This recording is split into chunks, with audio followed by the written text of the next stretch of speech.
Y'all take a look at what come out of this radiator, and this is after I just recently did my own cleaning. This is what come out of there, y'all.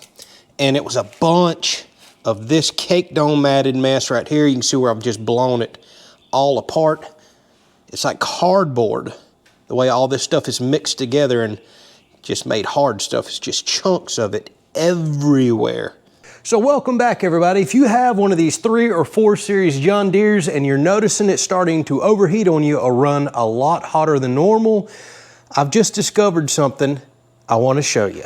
And by overheating, I mean just everyday riding around and working, tractor fort work and stuff like that, zero issues. But when I start pulling a heavy disc in 4-wheel drive and revving it up on these hot summer days, or the most important thing, when I tried to run a PTO mower on there, which is probably the most demanding thing, generates the most heat on these. Well, I'm noticing in the middle of the day, hot down here in Florida, it heats up too quick and I just don't even mow in the middle of the day anymore. Now, first of all, I want to let y'all know I clean my radiators out all the time. I hate that John Deere and a lot of tractor manufacturers went away from a pre-screen that you could pull out and clean. My last 3 series had it, this 4 series does not. And you can see, because I got the cab version, we've got all kinds of AC condensers and radiators and everything else stacked up right here. But I always blow down in between my radiators, clean them out, and I thought I was doing a good job. I do that with this long one that I have right here that fits down in between the radiators. And typically has a rubber tip on it, but I took it off because I just discovered something. By the way, I have a brush coming on the way that I think is going to help and not have to break the machine down, but yours could be so caked up like I just discovered that you're going to have to take the front grills off. I'm going to show you how to do that next episode. But check out this clean out brush that I just discovered on Amazon.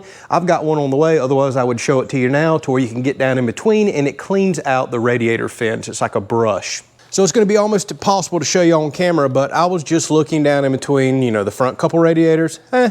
Looked relatively clean until I looked way, and I mean way down there toward the very bottom. And this second one right here that I'm tapping had a big caked up mess down there that I just couldn't see. And I just recently blew this out. You would think air pressure would get it out. I checked this second black one, perfectly clean, and then I went back to the main radiator right here. What you're not gonna be able to see is I looked way down there at the bottom. There is wet, matted, caked up. You could tell it was wet at one point in time, caked itself in between the fins, and it's kind of rock hard stuff that even blowing out doesn't get. So we're gonna have to take the side panels off and we may have to separate these radiators. Easy to do. You can just remove these bolts right here and pull them all forward. You got some bolts up here. All this stuff will slowly pull forward, but you're limited on working room without removing hoses, which we're gonna try to avoid. So let me show you how to remove these side panels off of this John Deere. This works across all 4 series, probably 3 series as well. And we're gonna take this front grill off, something I've never done before, so we can really work in between these and get that caked up matted mess out. So for starters, over here on the side, you'll have these clips right here. You just rotate them, they're spring loaded. You can pull this side off, pull it forward toward you, and it comes off. Same thing on this side. It's actually best to do this when you change your oil and other things because you get really good, easy access to the engine. Now, when you want to put that back on, there's a little catch right here that the front has to slide into, and there is a pin that has to go in a rubber grommet here and right there. So when you slide this back in, it's got to lock in front and rear, and then you pull this tab back out and lock that down. All right, so to remove this front grill, there's these clasps right here. I've already got them removed, but they're in like that right there. So what you'll do is pop those loose. There's one here and one here on both sides. All right, pull them out. All right, so we got to take this connector apart right here, which runs up to our lights, and then this grill slides up, and then we can pull it completely out. But all right, that should be the only connector. Then we can lift up and pull this out. I'm gonna take this outside and blow it out as well. All right, so now we can see here's part of the problem. Look at the way that stuff is caking up in there. And again, I apologize for that light flickering. That's just because of the camera frame rate. But you can see we've got stuff packed in there. That is all wet. If you accidentally mow in the rain or have a bunch of dirt in there, this is why you don't really wash radiators out and then go run them immediately. You want them to dry. But look at how packed that is. And by the way, I've already blew some of this out. I wish I had saved that for y'all. Here's the thing. I've just discovered this back radiator. Y'all can start to see all the caked up mess in there, but look way in there. It's caked up really, Really bad. That, my friends, is why we are overheating.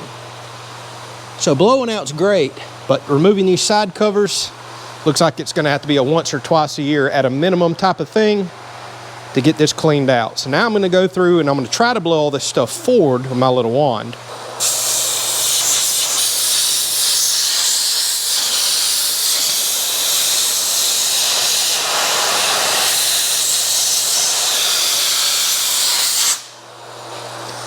Now I want to be kind of delicate and careful because you don't want to bend the radiator fins. We just got a mess in here.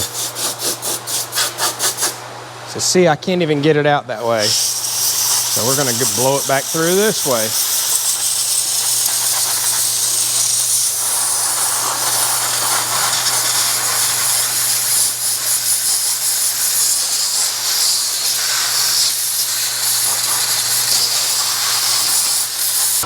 All right, now for this really bad stuff.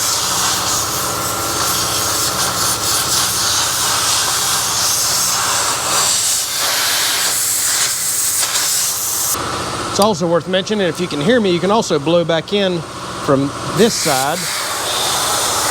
But this stuff's so caked in there, I don't think that's gonna help. The proper way is to blow all materials forward if you can, but I'm so caked in there, it's so damp and wet and nasty, I'm having to blow it back through. Y'all can't see what I can see, but it is really bad. No wonder my tractor was getting hot on me. So if you look over here on this side, look at all that mess. It's just caked up in there, kind of rock hard stuff. Look at the big chunks down here I've done knocked off. See how hard packed this stuff is? It's just huge chunks down here. Take me a while to get it all out.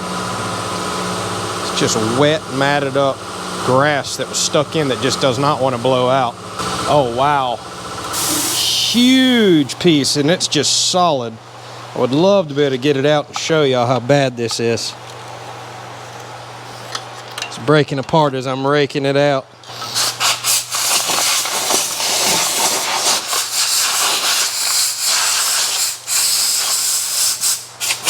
You can see it just blowing out of here. All right, imagine a piece that was about 10 times that size right there. Look how this stuff just packs up and mats. That's all dust, dirt, and grass. And it just makes this woven hard thing that really you just can't blow out unless you take everything off to access this. But there was a piece, I'm about to throw this down, this wide and probably 12 to 14 inches long, just all the way across the bottom, not counting all the other stuff that's in there. All right, so yes, two things. I should have blew this out outside. That's okay, we'll blow the shop out, no big deal. And I probably should have wore a mask. I can already hear y'all screaming at me now. Y'all take a look at what come out of this radiator. And this is after I just recently did my own cleaning. This is what come out of there, y'all. And it was a bunch of this cake dome matted mess right here. You can see where I've just blown it all apart.